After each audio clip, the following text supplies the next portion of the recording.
그리스도인의 신앙의 절대적 기준은 오직 하나님의 말씀입니다. 이 하나님의 말씀은 성경 안에만 기록되어 있는데 성경 안에는 하나님이 주체가 되신 사건으로 주시는 말씀도 있습니다.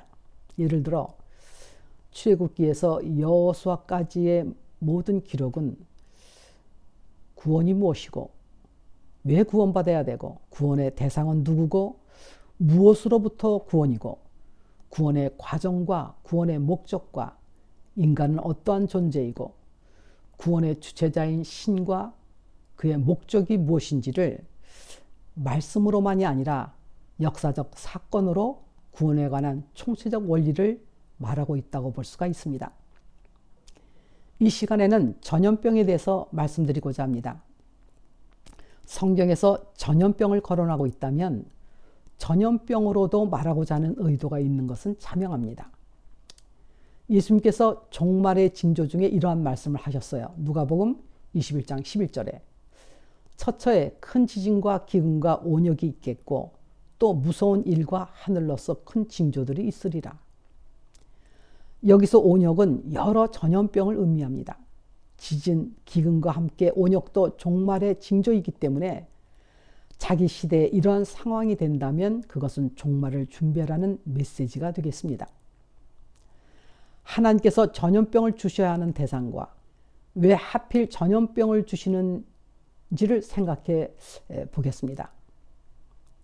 이 전염병을 주시는 대상이 있는데 먼저는 성경이 없는 이방인입니다. 그런데 성경이 있고 하나님을 믿는 자들에게도 전염병을 주신다는 말씀입니다. 먼저 이방인입니다. 하나님께서 애굽에 있던 이스라엘 백성을 인도에 내려가실 때 애굽 왕 바로가 거절함으로 하나님께서 10가지 재앙을 주시죠. 출애굽기 9장 14절에서 16절까지를 읽어드리겠습니다. 바로에게 하시는 말씀입니다. 내가 이번에는 모든 재앙을 네 마음과 네 신하와 네 백성에게 내려서 너로 온 천하에 나와 같은 자가 없음을 알게 하겠다. 내가 손을 펴서 온역으로 너와 네 백성을 쳤다면 네가 세상에서 끊어졌을 것이나 너를 세웠음은 나의 능력을 네게 보이고 내 이름이 온 천하에 전파되게 하려 하였습니다. 그러니까 애굽에 임한 모든 재앙은 심판이 목적이 아닌 것입니다. 재앙 중에 온역, 전염병도 주셨지만 목숨이 끊어지게까지는 하지 않으셨다는 말씀이에요. 바로에게 하나님이 여호와이심을 알게 하시기 위한 기회였던 것입니다.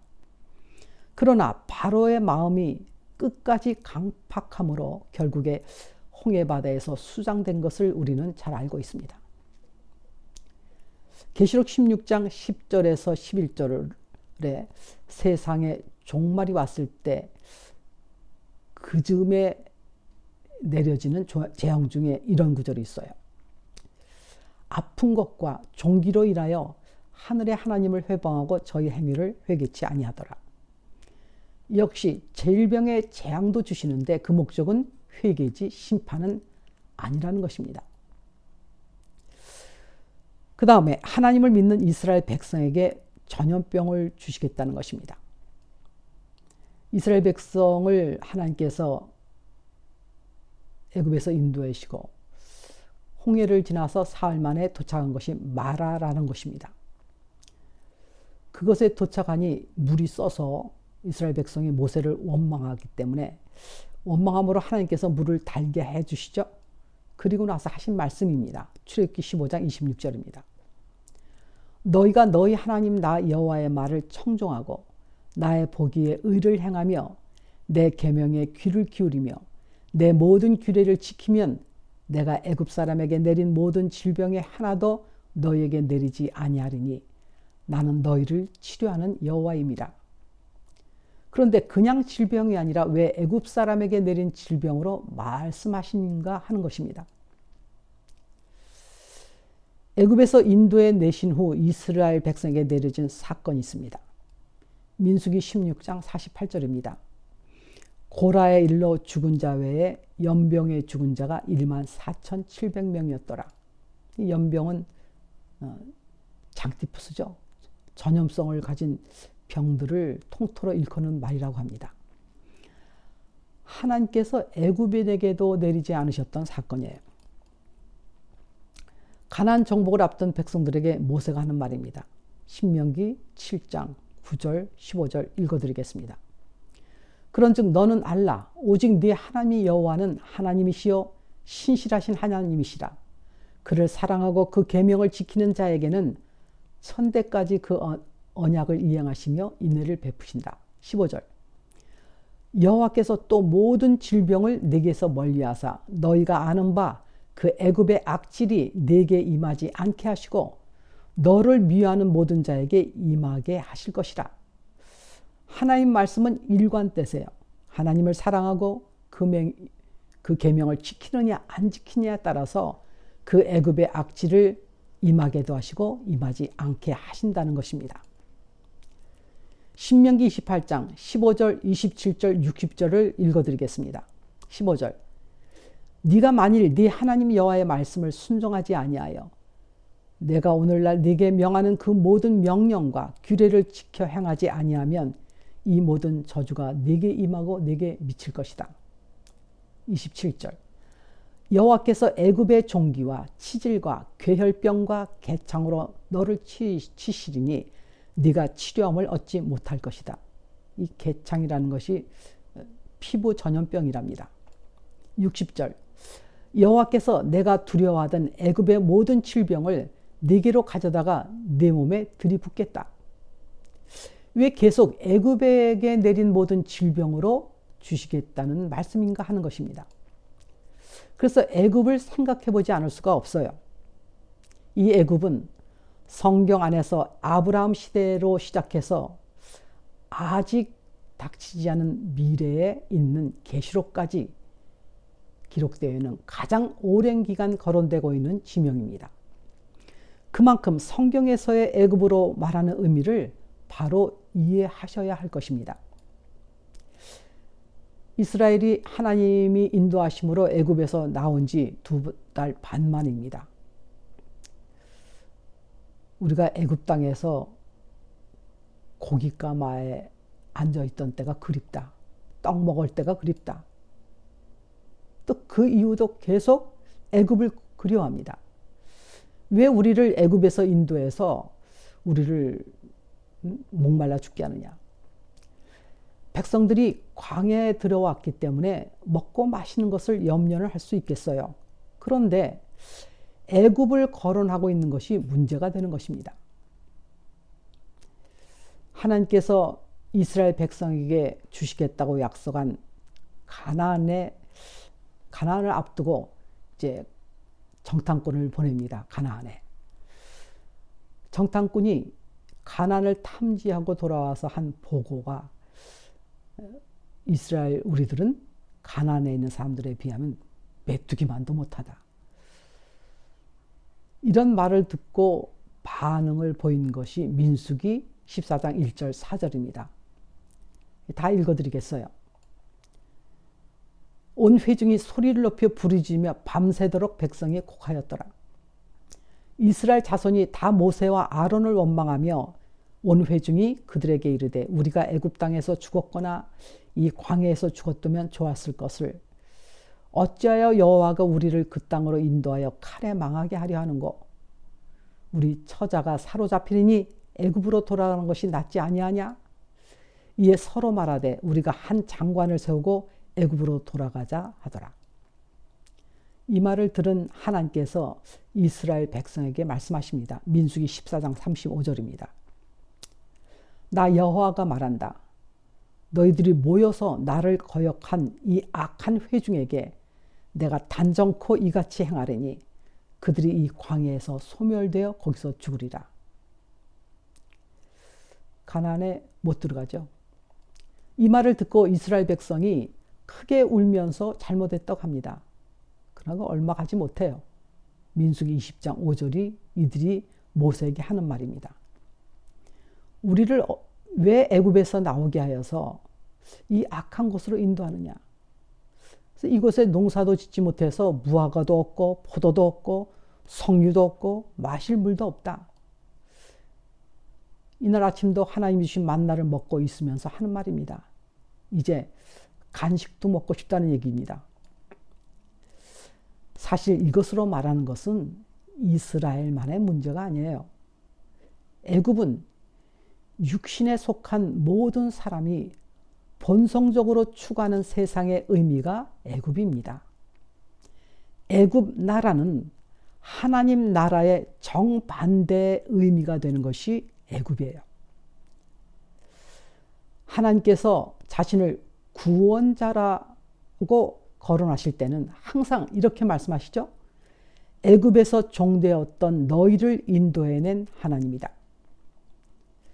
즉 하나님 나라를 향한 전제 조건의 시작은 세상이여 육신으로 상징하는 애굽 나라로부터 떠나서 나오는 것으로 시작하는 것이 바로 구원의 첫 시작입니다.